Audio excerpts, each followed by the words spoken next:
Kenakalan remaja adalah suatu perbuatan yang melanggar norma, aturan, atau hukum dalam masyarakat yang dilakukan pada usia remaja atau transisi masa anak-anak ke dewasa.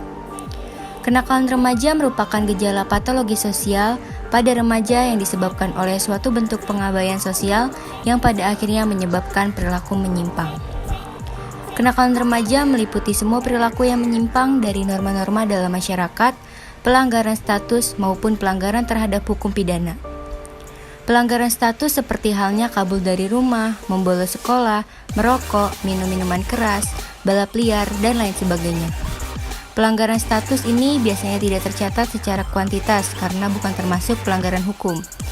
Sedangkan yang disebut perilaku menyimpang terhadap norma antara lain seks pranikah di kalangan remaja, aborsi, dan lain sebagainya.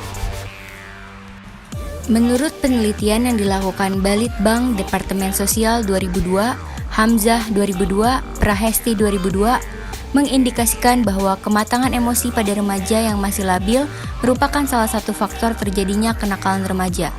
Tidak matangnya emosi seseorang ditandai dengan meledaknya emosi di hadapan orang lain, tidak dapat melihat situasi dengan kritis, dan memiliki reaksi emosi yang tidak stabil. Sebaliknya, matangnya emosi seseorang ditandai dengan tidak meledaknya emosi di hadapan orang lain, dapat penilaian situasi kritis dan memiliki reaksi emosi yang stabil dan kepercayaan diri, serta percaya pada kemampuan diri sendiri. Bertindak mandiri dalam mengambil keputusan, memiliki konsep diri yang positif dan berani mengungkapkan pendapat. Tentang normal atau tidaknya suatu kenakalan remaja pernah dijelaskan dalam pemikiran Emil Durkheim, bahwa kenakalan remaja dikatakan normal sejauh perilaku tersebut tidak menimbulkan keresahan dalam masyarakat dan tidak melampaui batas-batas norma. Dibanding tahun sebelumnya, angka kenakalan remaja di tahun 2016 meningkat cukup pesat, yakni lebih dari 20%. Kepala Sub Bidang Kesehatan Reproduksi, Dinas Pengendalian Penduduk, Keluarga Berencana, Pemberdayaan Perempuan dan Perlindungan Anak atau PPK BPPPA, Nurul Hidayati mengatakan, hal tersebut terjadi karena beberapa faktor, di antaranya pengaruh lingkungan dan gadget. Namun Nurul meyakini penyebab terbesar yang mengakibatkan penyimpangan tersebut adalah keterlibatan keluarga. Lingkungan itu kan pokok yang mempengaruhi mental seseorang terutama remaja. Kemudian teknologi yang tidak bisa kita bendung sama sekali. Sekarang anak SD saja sudah bawa HP dan bisa membuka situs-situs aneh. Rasa penasaran anak ini yang belum siap untuk menerima itu, tegas Nurul. Sedangkan imbas dari kenakalan tersebut menurut Nurul seperti tingginya angka hamil di luar nikah, pernikahan dini, perceraian, bahkan sampai aborsi. Sepengetahuan saya bukannya menurun, tapi meningkat sekitar 20%. Kenakalan meningkat, pernikahan dini juga meningkat, tingkat perceraian juga meningkat, dan itu ditandai dengan banyaknya remaja di bawah usia karena hamil duluan. Hal itu menjadikan pihak terkait melakukan terobosan sebagai tindakan pencegahan. Upaya tersebut terlihat ketika Dinas PPK BPPPA menggelar sosialisasi dan orientasi pengurus pusat Informasi Konseling Remaja dan Mahasiswa atau PIKRM pada Rabu 22 Februari 2017. Dengan adanya sosialisasi tersebut, Nurul berharap angka kenakalan remaja dapat berkurang serta mampu memotivasi remaja untuk melakukan tindakan yang positif.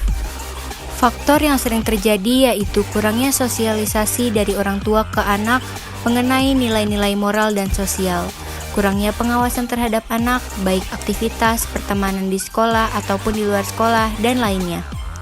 Kurangnya disiplin yang diterapkan orang tua pada anak, rendahnya kualitas hubungan orang tua dan anak, kemiskinan, dan kekerasan dalam lingkungan keluarga. Beberapa remaja lainnya yang mabuk kabur menggunakan sepeda motor hingga terjatuh. Polisi akhirnya dengan mudah mengamankan mereka.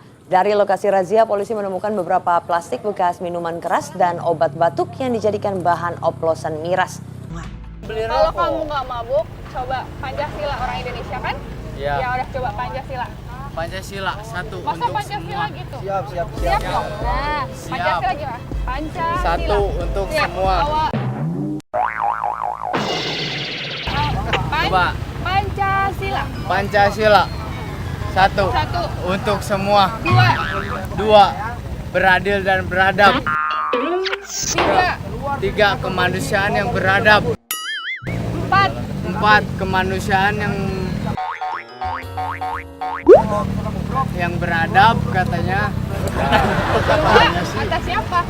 Kata dia tadi. Ya udah, terus 5. 5 kemanusiaan yang adil dan beradab kan.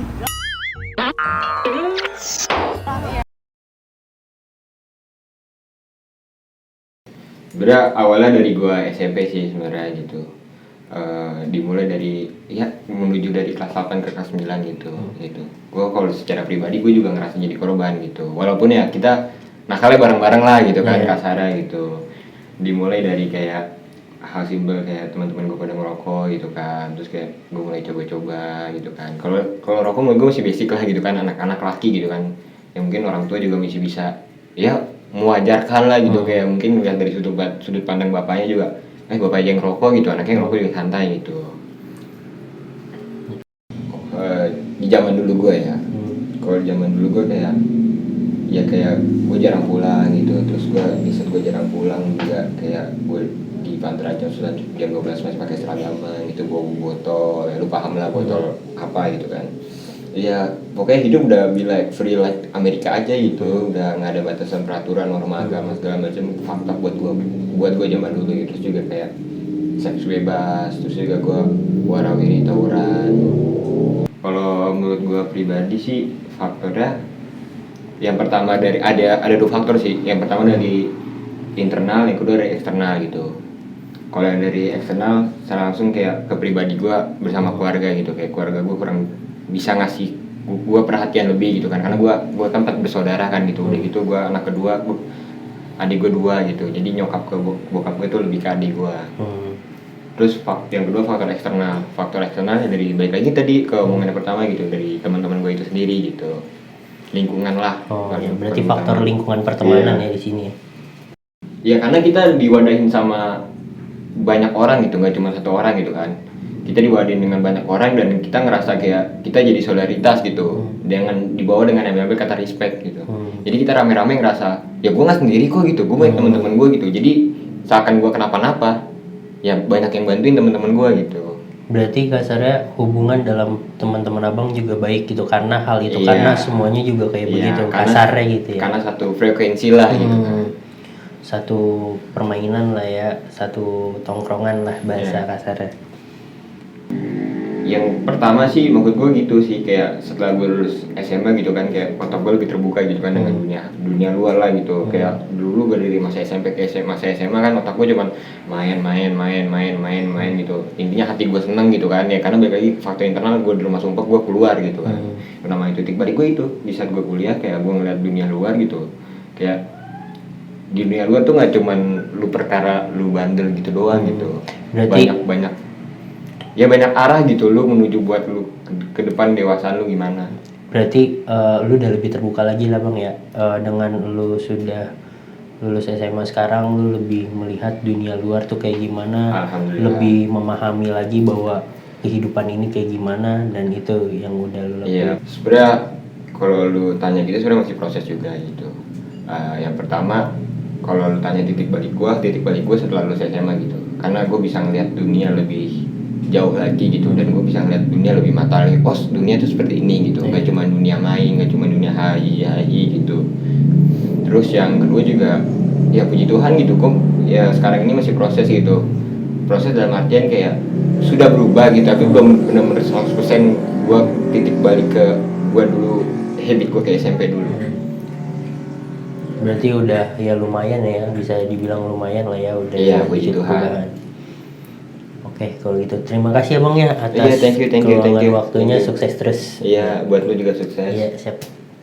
Oke, baik, berarti saya mewakili warga sekitar aja ya. Menurut pandangan warga sekitar sih sebenarnya anak ini emang dulu suka buat onar, terus kedua meresahkan warga sekitar juga.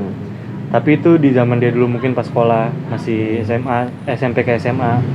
Karena yang kita takuti itu, kita kan di komplek ini banyak anak kecil juga ya, takutnya terprovokasi juga sama tingkah laku mereka. Karena kalau Mas pribadi tinggal di sini ngeliatnya juga pasti meresahkan, kayak contoh dia suka malam-malam nongkrong gitu di portal, atau suka mabuk-mabukan dan lain-lain.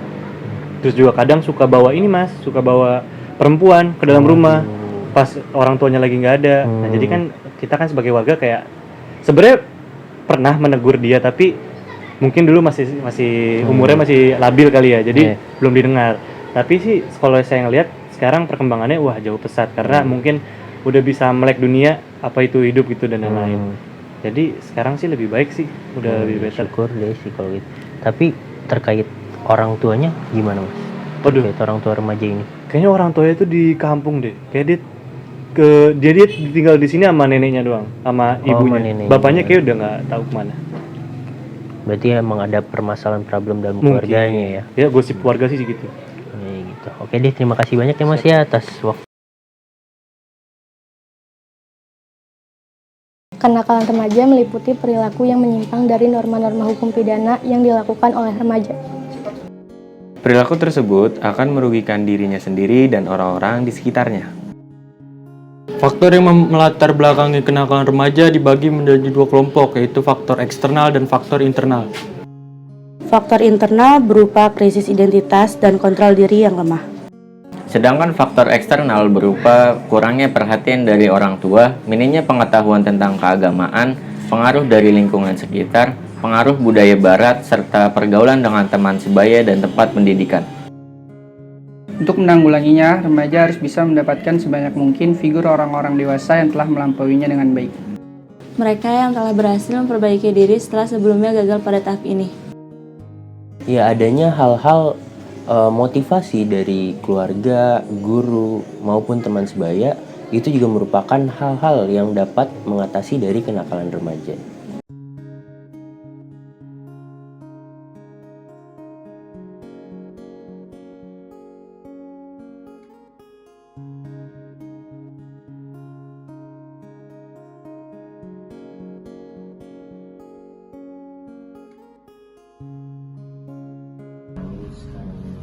Kalau udah ada, aku kalau gitu. Sebenarnya